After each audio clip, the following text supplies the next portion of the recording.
کہ اس پر مصلوب ہو جانے کو جی چاہتا تھا۔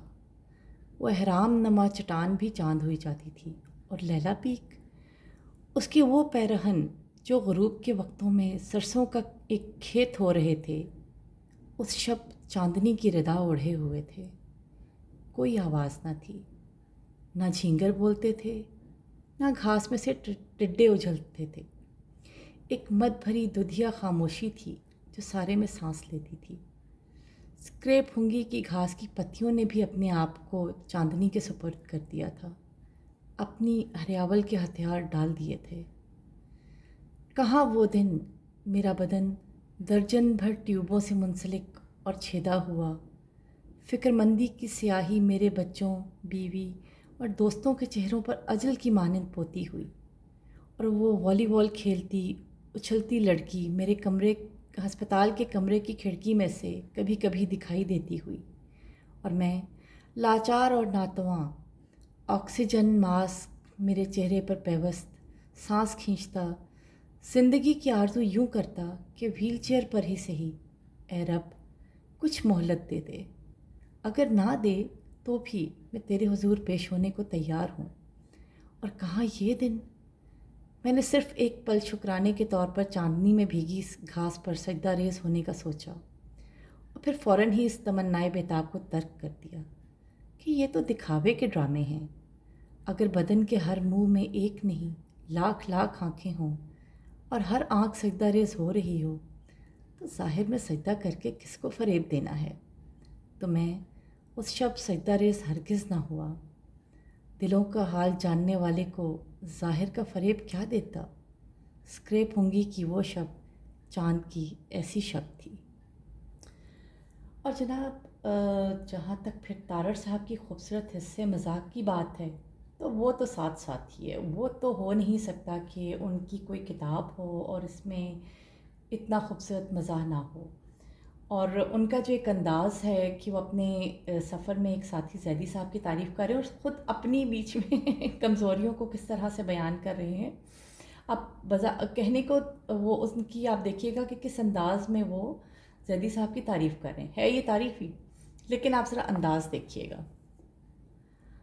ہم دونوں اپنی خیمہ گاہ سے نکلنے والے پہلے مسافر تھے، لیکن ہمارا سفر ظاہر ہے آہستہ آہستہ، کہ چلیں تو کٹ ہی جائے گا سفر آہستہ آہستہ۔ تو ہمارے پورٹر اور بیشتر ہم سفر ہمیں وقفوں وقفوں سے اوورٹیک کرتے رہے، اور ان میں وہ ناہنجار بابا زیدی بھی تھا، جھومتا جھامتا، اپنی سفید مونچھوں میں مسکراتا، وہ بھی ہم سے آگے نکل گیا۔ یہ بابا زیدی اب مجھے زہر لگنے لگا تھا۔ میرا پیمانہ صبر لبریز ہونے کو تھا۔ وہ کچھ حیا نہ کرتا تھا کہ اس کی عمر کیا ہے، مجھ سے صرف 2-4 برس جونیئر ہے، اور اس کے باوجود اس کے چونچلے نوجوانوں ایسے تھے۔ نہ اسے سانس چڑھتا تھا، نہ کسی کے سہارے کا طلبگار ہوتا تھا، اور نہ میری طرح قدم قدم پر ٹھہرتا پانی پیتا تھا، اور نہ ہی چاکلیٹ کھاتا تھا۔ ایک مونچھوں والے روبوٹ کی مانند چلتا جاتا تھا، چڑھتا جاتا تھا۔ اس نے میرے چہرے کے گرد جو نور کا حالہ اس لیے دکھائی دیتا تھا کہ میں اس عمر میں بھی اتنے جان لیوا ٹریک پر سہارے کے سہارے ہی صحیح چلا تو جاتا تھا، مجھ سے چھین لیا تھا۔ اب کسی پرمشقت بلندی پر پہنچ جانے پر پورٹر اور دیگر کوہنورد میرے لیے نہیں، اس کے لیے تالیاں بجاتے تھے۔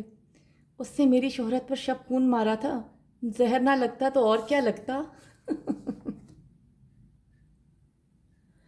تو یہ تو ٹھہری دوستوں کی دوستی اور ان کی ظاہر ہے آپس کی ایک ان کی انداز تھا۔